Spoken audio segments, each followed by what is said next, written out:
TV Imaculada, o Evangelho em primeiro lugar.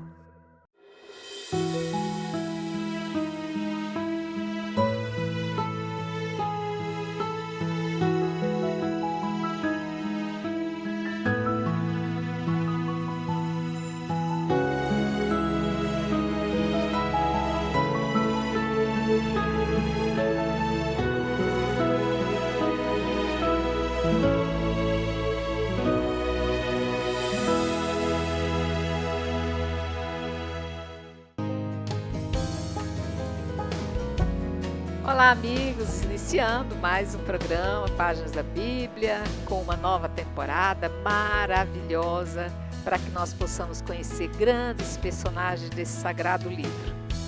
Hoje vamos dar seguimento à história de Paulo, o grande apóstolo que cedeu à condição de perseguidor para então se tornar um propagador da palavra do Senhor.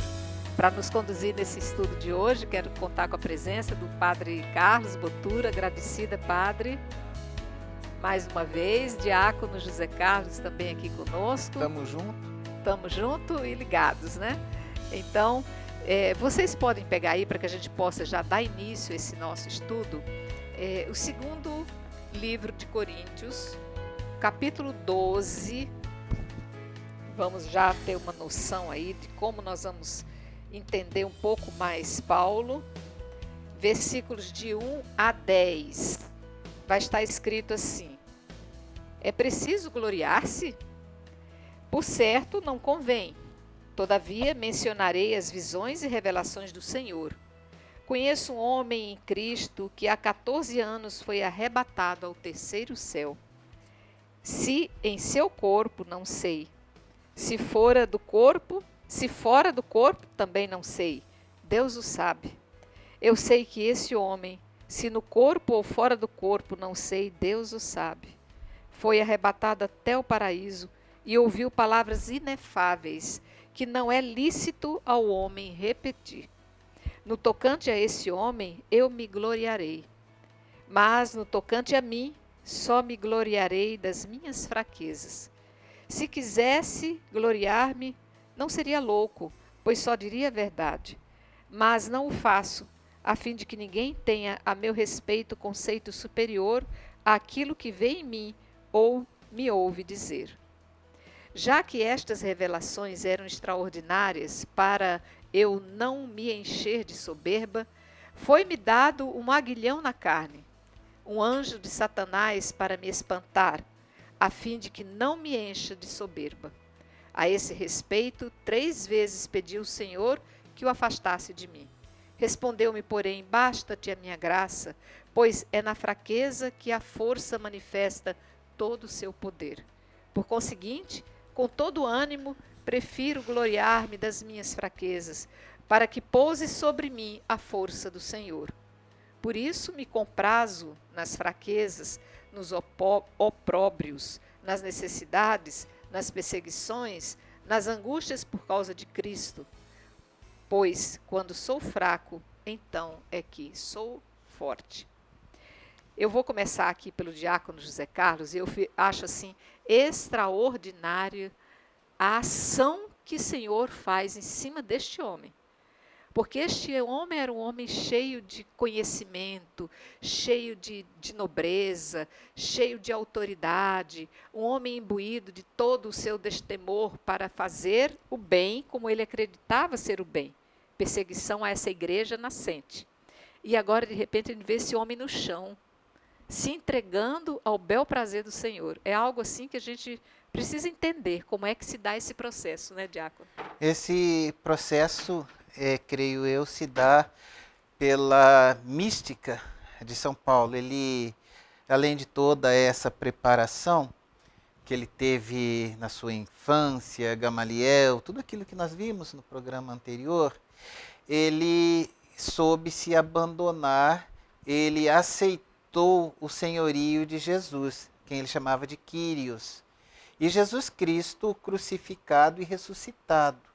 Então nós temos presente essa grande mística. Primeira coisa, ele é místico. O que é mística? É a união do ser eterno, que é Deus, essa profunda união do ser eterno, que é Deus conosco, que somos finitos, contingentes e fracos, como diz São Paulo aqui nessa passagem.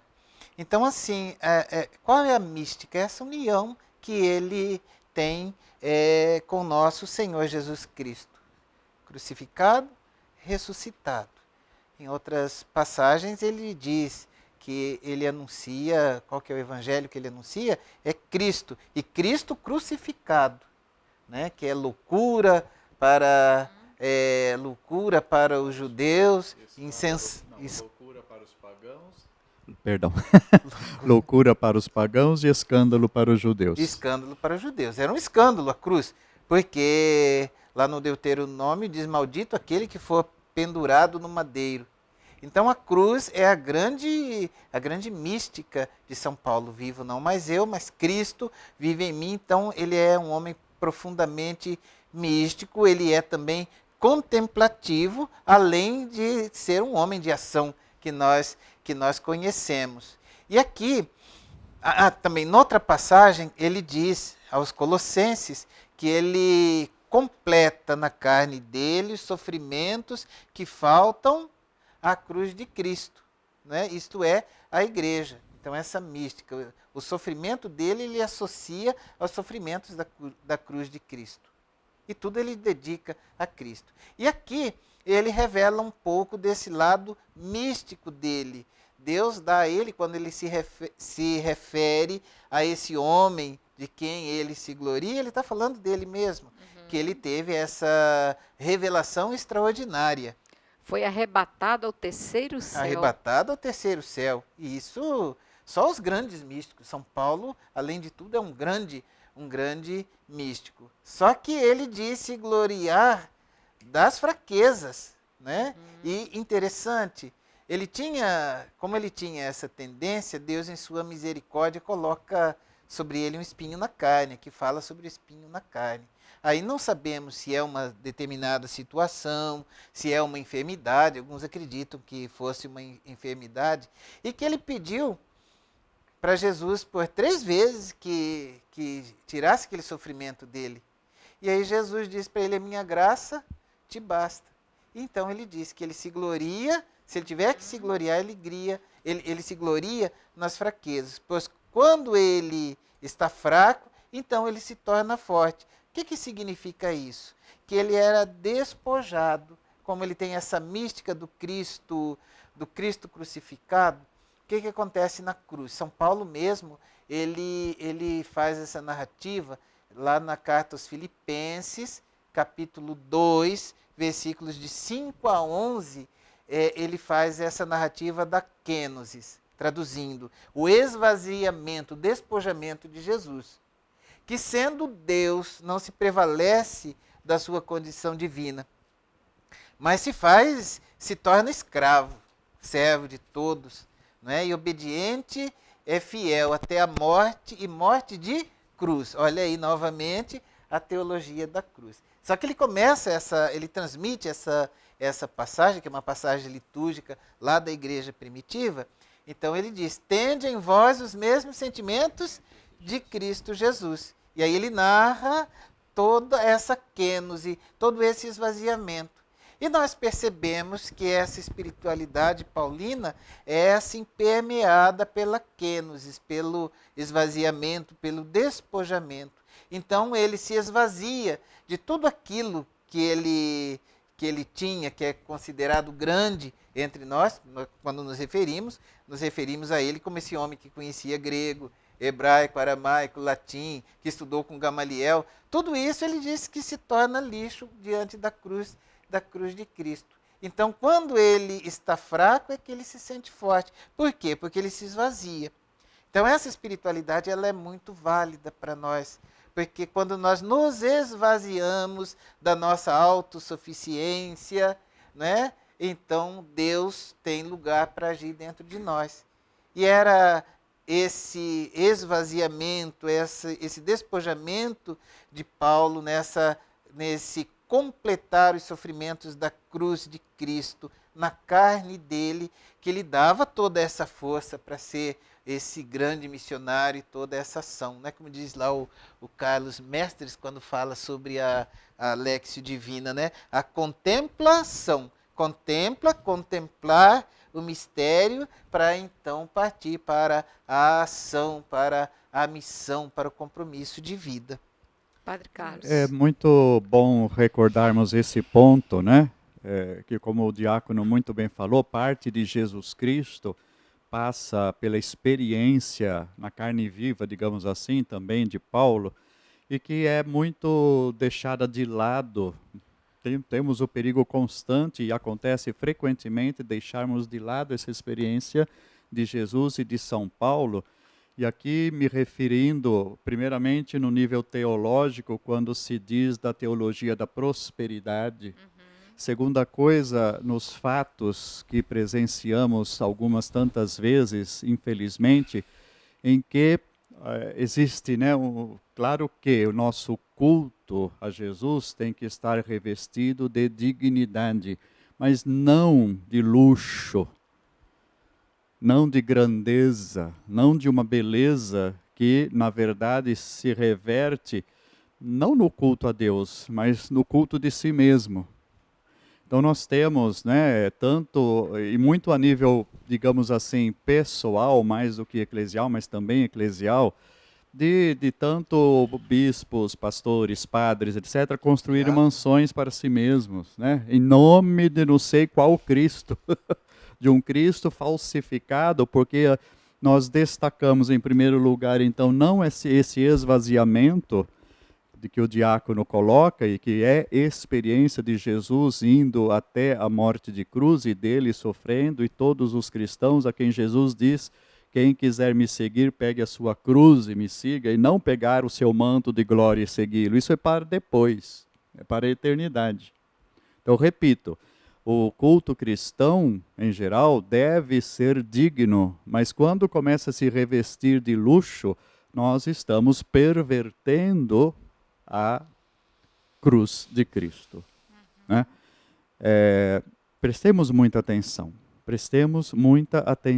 nisso, porque realmente é um perigo. Nem sequer as igrejas evangélicas históricas, ou mais, digamos assim, entre aspas, sérias, aceitam a teologia da prosperidade. Ela é herética.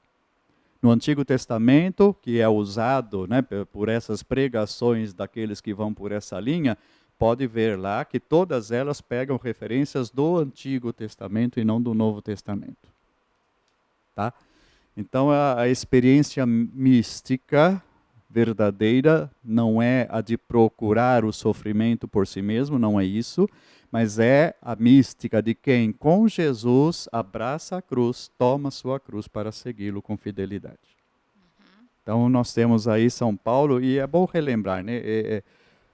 No caso aí, nós lemos esse texto, mas o contexto, que é da comunidade de Corinto, e que motiva, né, esse trecho e outros trechos de São Paulo dizendo das fraquezas, já não está mais tanto em relação, então, àquela questão do embate entre lei judaica e seguimento de Jesus, mas está dentro de uma igreja cristã, no caso, né, comunidade de Corinto, em que se colocou em xeque a autoridade de São Paulo, daí ele diz, né, que vai se gloriar das fraquezas, porque estavam, de modo especial, comparando-o com outro apóstolo, Apolo.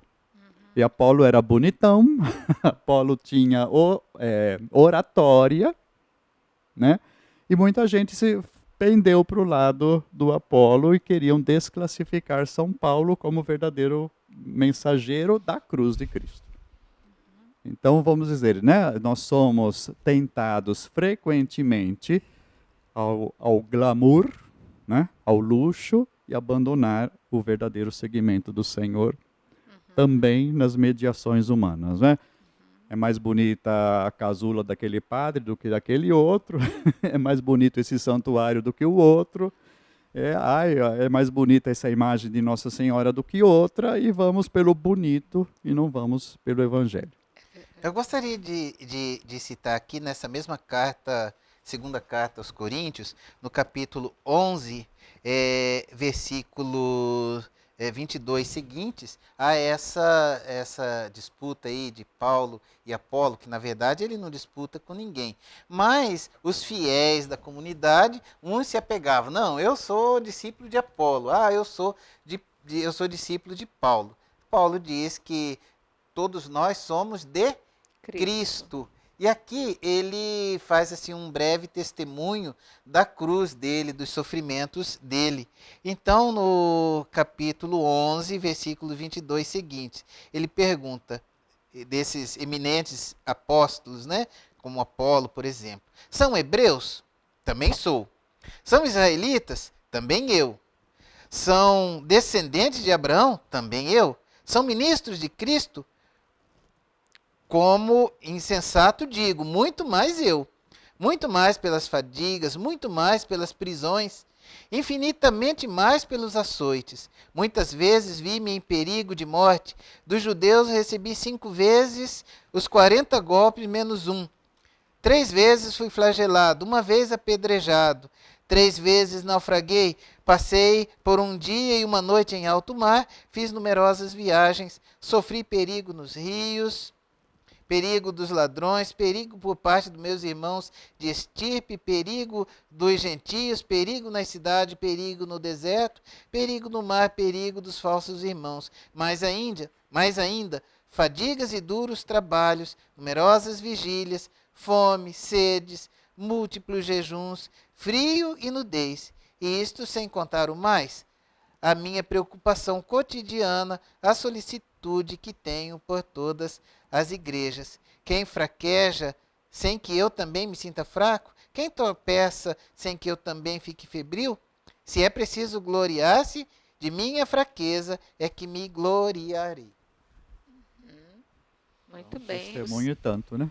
O Senhor vai falar exatamente aqui da questão da glória, que é isso que o Padre Carlos estava falando, né? Na verdade, o que importa no avanço da palavra, no segmento da palavra, no anúncio desse querigma, é a graça que está incutida dentro de cada um deles, e não o contexto que o cerca, né? Que se saia mais da realidade e se mergulhe mais na finalidade, né, da palavra do Senhor. Eu quero pedir agora que vocês possam abrir o segundo texto que nós vamos refletir, que vai estar lá em Atos dos Apóstolos, o capítulo 13, logo o comecinho, do 1 até o 4, que vai falar sobre esse envio da missão de Paulo. Vai dizer aqui: havia em Antioquia, na igreja local, profetas e doutores, Barnabé, Simeão, cognominado Níger, Lúcio de Cirene e ainda Manaém, companheiro de infância do tetrarca Herodes e Saulo. Celebrando eles o culto em honra do Senhor e jejuando, disse-lhes o Espírito Santo: separai para mim Barnabé e Saulo para a obra a qual os destinei. Então, depois de terem jejuado e orado, impuseram-lhe as mãos e despediram-nos. Enviados, pois, pelo Espírito Santo, eles desceram até Seleucia, de onde navegaram para Chipre. A gente vê aqui, diácono, ou Padre Carlos também pode nos ajudar nesse entendimento, começa efetivamente, penso eu, que depois de todo esse período de catequese, de entendimento, de, uma vez tiradas as escamas dos olhos de Paulo, ter tirado também as escamas do interior, dos olhos da fé, começa agora efetivamente o trabalho braçal. Agora que vocês estão fortificados e alimentados, peguem a foice, vamos arar e vamos carpir. Agora vamos jogar as sementes. É a hora do trabalho braçal, né? É verdade, que nós percebemos, né, que São Lucas, que era companheiro, foi discípulo de São Paulo, foi evangelizado por São Paulo, ele faz então essa narrativa aqui do envio. E Lucas, ele é considerado o evangelista do Espírito Santo, e é o Espírito Santo que conduz toda essa igreja de Atos dos Apóstolos. Então, movidos pelo Espírito Santo, a gente percebe isso aqui, né? Eles enviam então Barnabé e Saulo, né, para enviar, envia Barnabé e Saulo para evangelizar os gentios. Aí tem princípio as chamadas viagens apostólicas, né, de Paulo. E aqui nós temos então essa primeira viagem, que depois nós vamos ver ali no mapa, relativamente curta, não é muito curta não, mas em comparação com a segunda, com a terceira, ela é assim, relativamente curta, não é? Mas a gente percebe essa viagem e não só a viagem, mas todo o caminho da igreja movido pelo Espírito de Deus. Padre Paulo deve estar orando por mim, muito obrigada. Não, é o Paulo, né, que estamos Padre falando Carlos, dele. é o Santo Paulo, né?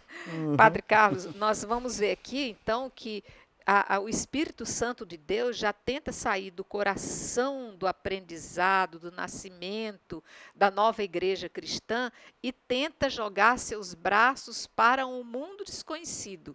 Vamos atrás de pessoas que não são aqueles que inicialmente predestinados a essa palavra. Nós vemos então, já vimos no programa anterior, que São Paulo ele é escolhido para anunciar aos gentios. O livro dos Atos dos Apóstolos inteiro, ele está programado exatamente para ir mostrando, primeiro aquela questão que nós já comentamos também no programa anterior, de não mais estarmos ligados obrigatoriamente à lei judaica, mas uma nova aliança em Jesus, mas também para mostrar como é que o Evangelho, a mensagem de Cristo, ela vai se esparramar pelo mundo inteiro e a igreja vai tornar-se, paulatinamente, mais composta por gentios, né, pessoas dos outros povos, do que propriamente de judeus, como foi, claro, o seu início.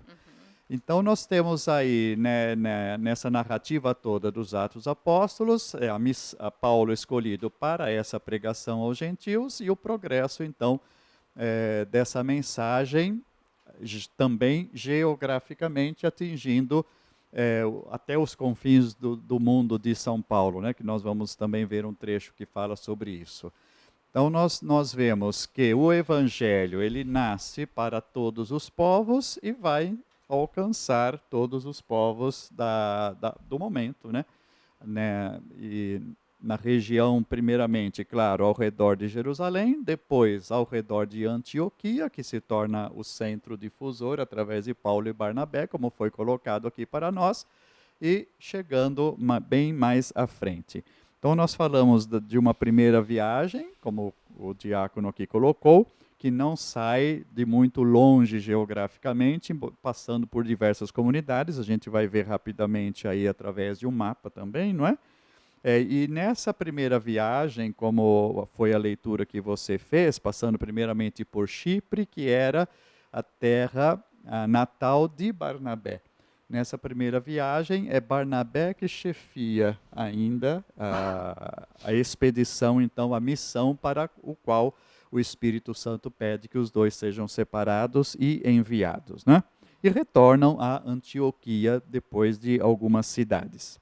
Depois nós vamos ter, então, uma segunda viagem, que é bastante mais extensa, outra vez partindo e chegando a Antioquia, mas dessa vez através da condução do Espírito Santo, por meio de visões, de sonhos.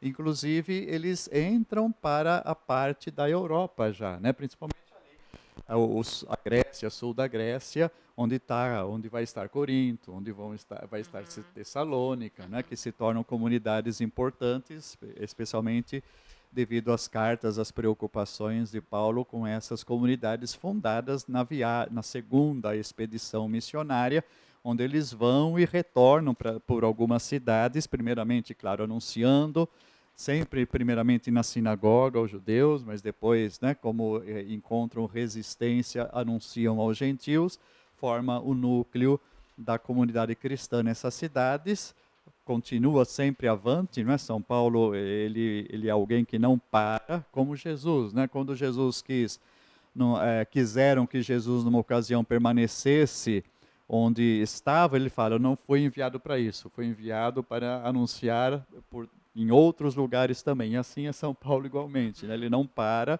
Ele tem, como foi lido também, a preocupação por todas as igrejas, por isso das suas cartas, uma vez que não pode estar presente constantemente, mas vai avante, né? Então a segunda viagem vai e volta, já entrando, como falei, na parte do sul da Europa. Depois nós vamos ter uma terceira viagem de São Paulo, em que ele, após trabalhar, né, também por meio das cartas, trabalhar uma coleta, uma arrecadação de fundos que seria para auxiliar a comunidade de Jerusalém, que estava passando por necessidades devido a toda a sua generosidade, como narram também os Atos dos Apóstolos, em que aqueles que tinham casas, aqueles que tinham terrenos vendiam para socorrer, né, as necessidades. De repente a comunidade esgotou, digamos assim, os seus recursos e teve que ser auxiliada, né, também por motivos de seca. E Paulo, com o auxílio de Timóteo, de Tito, né, faz essa arrecadação e vai levar a Jerusalém essa coleta. E lá então é que vão acontecer, vai precipitar-se a sua prisão, né? Então podemos ler, né, alguma coisa a respeito desta terceira viagem, em que ele faz a coleta e vai até Jerusalém entregá-la. E lá então acontece a sua prisão. Então nós temos, podemos começar um pouco antes desse texto, né, quando Paulo está durante esta viagem antes da sua prisão.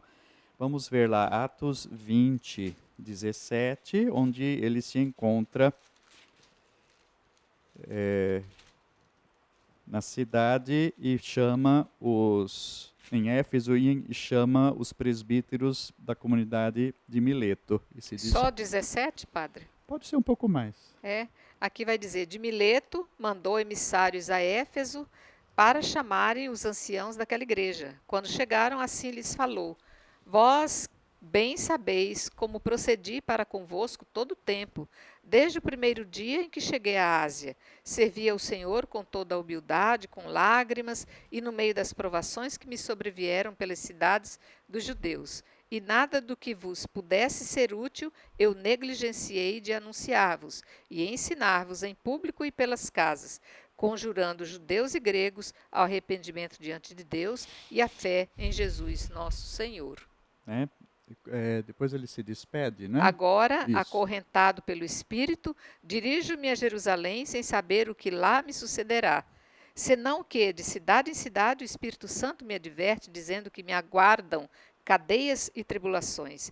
Mas de forma alguma considero minha vida preciosa a mim mesmo, e contanto que leve a bom termo a minha carreira e o ministério que recebi do Senhor Jesus, que é dar testemunho do Evangelho da graça de Deus. Isso. Mais um pouquinho à frente, agora Atos 21, 10 a 16, novamente, um profeta cristão, Ágabo, também lhe diz do seu destino em nome do Espírito. Atos 21, novamente. de 10 vai dizer, enquanto passávamos aí vários dias, desceu da Judéia um profeta chamado Ágabo. Vindo ter conosco, ele tomou o cinto de Paulo e, amarrando-se de pés e mãos, declarou: isto diz o Espírito Santo.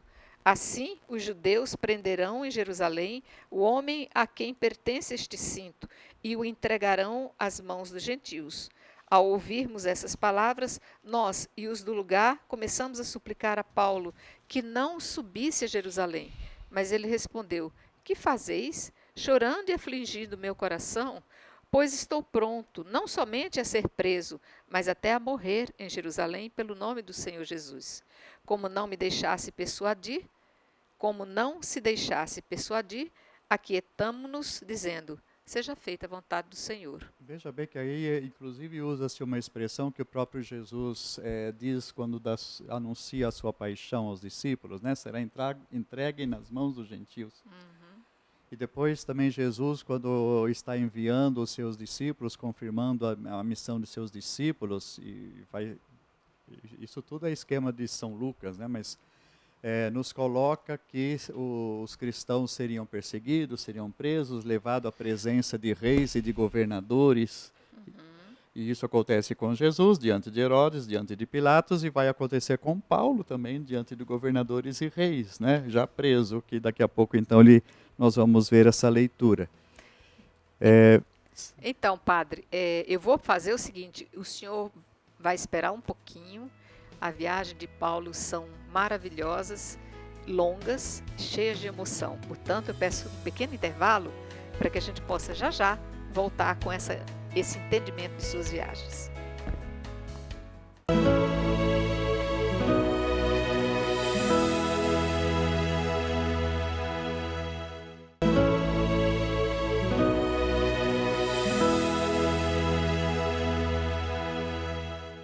Voltamos, gente. Então, as viagens de Paulo vão ser cheias de emoção, como eu disse.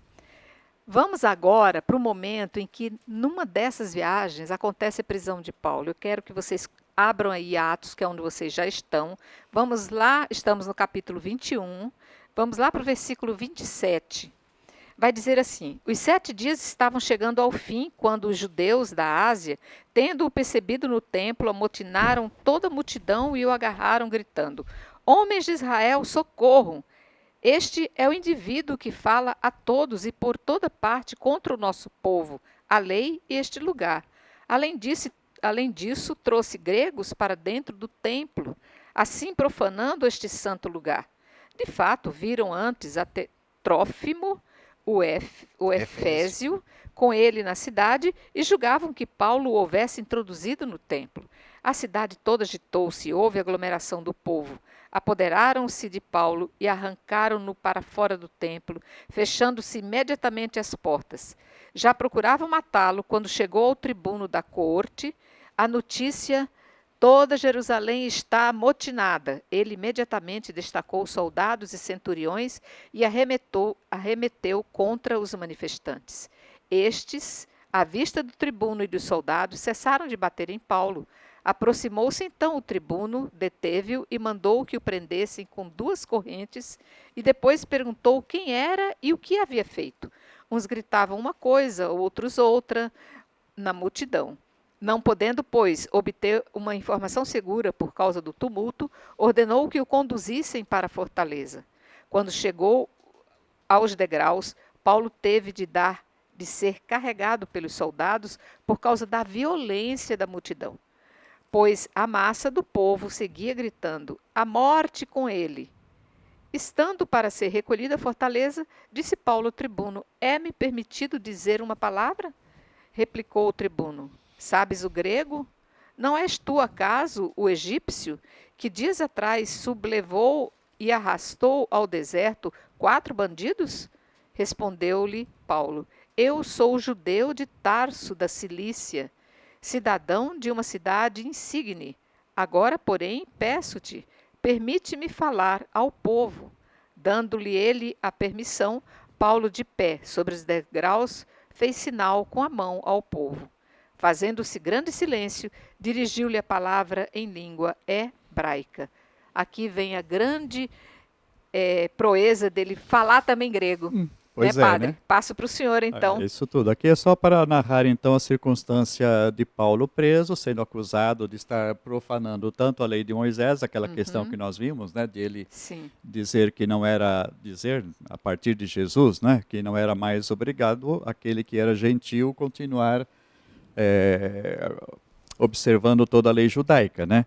E aqui, se a gente ler um pouco antes desse trecho que acabamos de ler, a partir do versículo 15, nós vamos ver que Tiago, que não é nenhum dos 2 apóstolos, maior ou menor, mas o irmão do Senhor, assim chamado, mas que tinha causado problema já por onde ele passava, de certa maneira, pronta para ele ser preso mesmo, apresentando-se ali no templo, e foi o que aconteceu, né?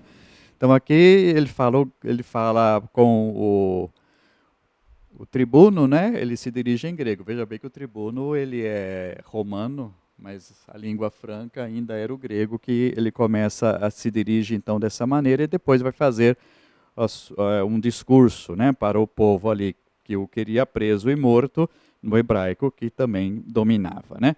Então foi a circunstância da sua prisão. Vamos ver então agora um pouco mais para frente, já que o nosso tempo é curto, infelizmente, de quando ele vai ser julgado ali mesmo em Jerusalém. Claro que, como nós vimos, estava todo mundo amotinado, cada um dizendo alguma coisa contra ele, e ele vai fazer um apelo para ser julgado diante do imperador. Qual que é o texto mesmo? 25, Paulo apela para César. Qual o versículo, padre? A partir do primeiro mesmo, né? Então, 3 dias depois de sua chegada à província, nós estamos, Atos dos Apóstolos, capítulo 25, o primeiro versículo. Festo subiu a Cesareia, a Jerusalém. Logo, os chefes dos sacerdotes e os mais notáveis dentre os judeus se constituíram diante dele acusadores de Paulo, e ao mesmo tempo solicitavam-lhe, pedindo-o como especial favor, mas em detrimento de Paulo, que o transferisse para Jerusalém. É que preparavam uma emboscada para o matarem durante o trajeto. Mas Festo respondeu que Paulo encontrava-se preso em Cesareia e que ele mesmo partiria muito em breve para lá. E completou: aqueles dentre vós que detêm o poder, desçam comigo. E se há algo de irregular nesse homem, apresentem acusação contra ele. Tendo, pois, passado entre eles não mais de 8 ou 10 dias, desceu a Cesareia. No dia seguinte, sentando-se no tribunal, mandou trazer Paulo. Quando este compareceu, os judeus que haviam descido de Jerusalém o rodearam, aduzindo muitas e graves acusações, as quais, porém, não podiam provar. Paulo, defendendo-se, dizia: não cometi falta contra a lei dos judeus, nem contra o templo, nem contra César. Então Festo, querendo agradar aos judeus, dirigiu-se a Paulo: queres subir a Jerusalém para lá, em minha presença, seres julgado a respeito destas coisas? Paulo, porém, replicou: estou perante o tribunal de César, e é aqui que devo ser julgado. Nenhum crime pratiquei contra os judeus, contra tu perfeitamente reconheces. Mas, se de fato cometi injustiça, ou pratiquei algo que mereça a morte, não recuso morrer. Se, ao contrário, não há nada daquilo de que me acusam, ninguém pode entregar-me a eles. Apelo para César. Então Festo, depois de ter conferenciado com o seu conselho, respondeu: para César apelaste, perante César irás.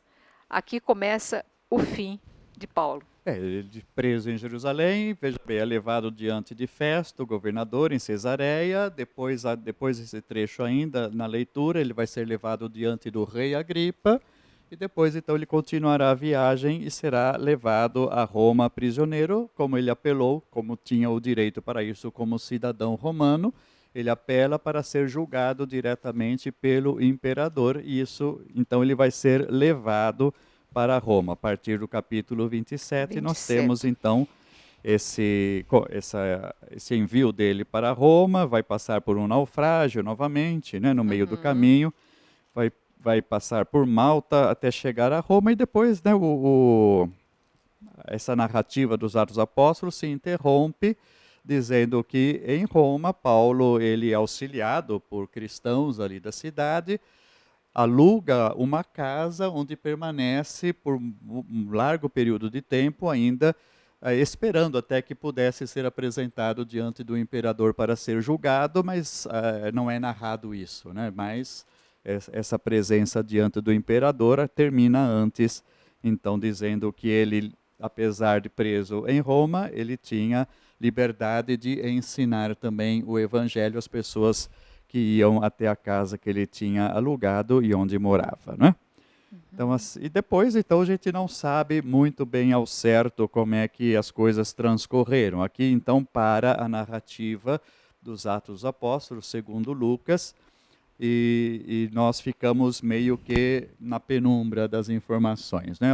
Nós temos na carta aos Romanos, antes dele ser preso, portanto, né, um trecho interessante onde ele tem planos, né? Exatamente, ele tinha plano de passar por Roma de qualquer maneira, mas não preso, né? como nós ouvimos que aconteceu. Então é a carta aos Romanos, capítulo 15, lá no final dela já, de 14 a 33, onde Paulo diz os seus planos. Veja bem, então eu repito, essa carta aos Romanos, ele escreve antes de ser preso, já tem planos de passar por Roma, mas ir mais adiante ainda. E alguns dizem, né, que após ele ser preso, apelado a César, levado prisioneiro a Roma, pode ser que, num primeiro momento em que ele foi recebido e julgado pelo imperador, ele teria sido, naquele momento, inocentado e solto, que teria realmente cumprido esse plano que a gente vai ler agora, e mais tarde teria outra vez sido, então, preso e decapitado finalmente, né? Mas não há informação segura a respeito disso. Alguns dizem que, ao ser recebido por César, como termina nessa espera a narrativa de Atos dos Apóstolos, ele teria sido julgado e já, então, condenado à morte. Vamos ver o que diz. Então, estamos agora no livro, na carta de São Paulo aos Romanos, no capítulo 15, versículo 14. Pessoalmente estou convicto, irmãos, de que estáis cheios de bondade, repletos de todo conhecimento e em grau de vos poder desadmoestar mutuamente. É isso, né, Padre? Contudo, vos escrevi, e em parte com certa ousadia, mas no sentido de avivar a vossa memória, em virtude da graça que me foi concedida por Deus, de ser ministro de Cristo Jesus, junto às nações, a serviço do Evangelho de Deus, a fim de que as nações se tornem oferta agradável, santificada pelo Espírito Santo. Tenho, portanto, de me gloriar em Cristo Jesus, naquilo que se refere a Deus, pois não ousaria falar de coisas que Cristo não tivesse realizado por meio de mim, para obter a obediência das nações em palavras e ações, pela força de sinais e prodígios, na força do Espírito de Deus, como desde Jerusalém arredores até a Ilíria. Eu levei a termo o anúncio do Evangelho de Cristo, fazendo questão de anunciar o Evangelho onde o nome de Cristo ainda não era conhecido, para não construir sobre alicerces lançados por outros, mas conforme está escrito: vê-lo-ão aqueles a quem não foi anunciado, e conhecê-lo-ão aqueles que dele não ouviram falar. Foi justamente isso que sempre me impediu de chegar a vós. Agora, porém, não tendo mais campo para meu trabalho nessas regiões e desejando há muitos anos chegar a vós, irei quando for para a Espanha. Espero ver-vos na minha passagem e ser por vós encaminhado para lá, depois de ter saboreado um pouco a alegria de vossa presença. Mas agora vou a Jerusalém, a serviço dos santos. A Macedônia e a Acaia houveram por bem participar de alguma forma das necessidades dos santos de Jerusalém que estão na pobreza. Houveram por bem, é verdade, mas eles lhes eram devedores, porque se as nações participaram dos seus bens espirituais, devem, por sua vez, servi-los nas coisas temporais. Quando, pois, tiver resolvido que este encargo será entregue oficialmente o fruto da coleta, passarei por vós a caminho da Espanha. Tenho certeza de que, indo a vós, irei com a plenitude da bênção de Deus. Contudo, peço-vos, irmãos, por nosso Senhor Jesus Cristo e pelo amor do Espírito, que luteis comigo nas orações que fazeis a Deus por mim, a fim de que possa escapar das mãos dos incrédulos da Judéia e para que o meu serviço em favor de Jerusalém seja bem aceito pelos santos.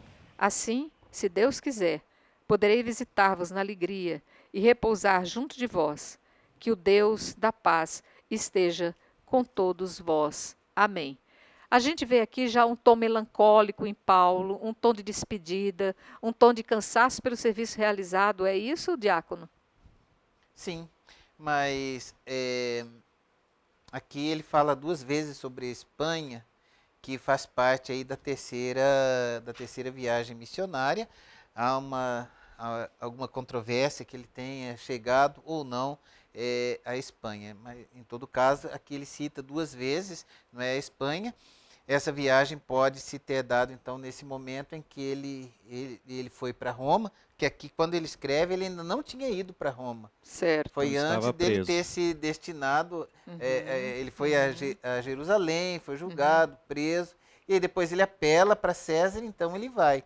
Então, há duas hipóteses. Ele pode ter sido inocentado no primeiro tempo pelo imperador, e aí ele completou essa viagem até a Espanha. Ou não, né, se ele foi martirizado antes. Agora, aqui assim fica muito claro para nós essa questão do discipulado e missionariedade de Paulo. Discípulo, missionário. E São Lucas, quando ele começa os Atos dos Apóstolos, ele mostra nosso Senhor Jesus Cristo dizendo que os discípulos, eles devem ser testemunhas na Judéia, na Samaria, não é? E até os confins do mundo. Uhum. Então, aqui, quando ele chega a Roma, provavelmente Espanha, então está se cumprindo aí a parte dos confins do mundo. Né? E nessa viagem, nós percebemos a fidelidade de São Paulo, aquilo que ele escreveu, não me lembro qual é a carta, mas, se eu salvo engano, a Timóteo, de evangelizar oportuna e inoportunamente. Uhum. E aí nós percebemos dessa viagem que ele vai evangelizar em Malta, ele ainda vai sofrer muito, até poder chegar em Roma. E em Roma, mesmo estando aí numa prisão domiciliar, ele evangeliza assim ativamente, né? Oportuna e inoportunamente, São Paulo está sempre evangelizando. E então se cumpre aquilo que Jesus havia pedido lá no início dos Atos dos Apóstolos, né? Havia dito de ser testemunha. E em Jerusalém, na Judéia, em Jerusalém, na Samaria, até os confins do mundo. E aí São Paulo, que é o apóstolo dos gentios, ele completa essa missão temporariamente, né? Porque continua até hoje, a missão continua até hoje, até o nosso Papa é o Papa que vem do confim do mundo, né? Da Argentina.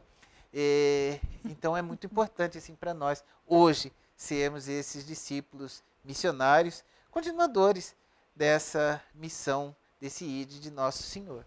Interessante, ele fala de ir à Espanha, né? Espanha, e na província vizinha, que talvez até no momento ele tivesse incluído nessa palavra, Lusitânia, que é Portugal, né? Existe um ponto que é o ponto mais a oeste da Europa, no caso, que era o velho continente, chamado até hoje de Finisterre, o fim do mundo. Então ele pretende ir até o final do mundo mesmo, como já falamos, não sabemos se conseguiu ou não realizar esse seu plano de evangelização. Vamos terminando, né? Esse nosso programa sobre São Paulo, pegar a segunda carta a Timóteo, por favor, né? No capítulo 4. Segunda carta a Timóteo, capítulo 4, versículos de 6 a 8. Onde nós temos também uma das cartas chamadas do cativeiro, né? Onde ele escreveria algumas dessas últimas cartas, escreveria já preso, e dá um outro testemunho importante. Tá? Vai dizer, quanto a mim, já fui oferecido em libação, e chegou o tempo de minha partida. Combati o bom combate, terminei a minha carreira, guardei a fé. Desde já me está reservada a coroa da justiça, que me dará o Senhor justo juiz naquele dia. E não somente a mim, mas a todos os que tiverem esperado com amor sua aparição. Esse é o fecho que a gente identifica Paulo.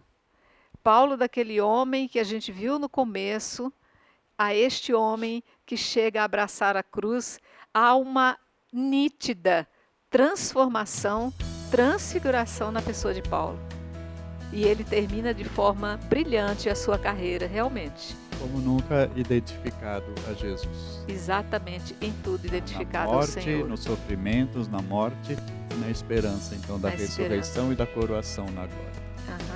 Então, queridos, Paulo deixa aqui para nós não só nas palavras do Evangelho, mas aqui também nessa nossa releitura de hoje, mais esse aquecimento, mais esse ardor diante daquela missão que nós temos que abraçar, seja ela qual for, né? Abraçados à graça, abraçados à consciência de que através da graça podemos superar todas as limitações humanas. Agradeço a você que esteve conosco, principalmente nesses 2 programas sobre o grande apóstolo, 13º apóstolo Paulo, e que continuem conosco, a TV Imaculada, sempre trazendo páginas novas de vida para cada um de nós. Fiquem com Deus e salve Maria Imaculada. Salve Maria Imaculada.